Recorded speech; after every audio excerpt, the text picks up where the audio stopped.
এয়া দেখিছানে এয়া ভাজিলোঁ ফুচকা এতিয়া গধূলি সন্ধিয়া চাহ খাম আৰু মানে কিনো নবনাওঁ কৰি থাকোঁ ছোৱালীয়ে ইটো সিটো খাওঁ কৰি থাকে এয়া দেখিছেনে মানে পিঁয়াজি অকণমান বনাইছোঁ পিঁয়াজি লিখা নহয় আৰু মানে আটা দি মেলি পিঁয়াজি লিখা বনাই দিছোঁ এয়া দেখিছেনে মানে পানী টেঙা চানী টেঙা একো নবনাওঁ একদম চচে দিয়ে কাম চলাই দিম আৰু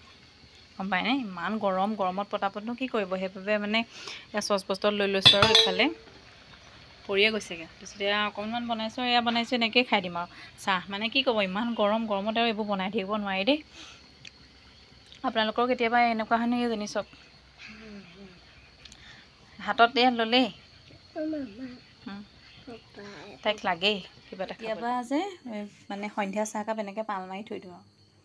এইবোৰ পানী পৰি খোৱাৰ আৰু এইখিনি বস্তু নবনাওঁ এনেকৈ মানে চচ দিয়ে মানে আৰু কাম চলাই থৈ দিওঁ আৰু দেখিছেনে এনেকৈ বনাই আপোনালোকে কোনে এনেকৈ কৰে ক'বচোন এয়া অকণমান বনালোঁ পিঁয়াজি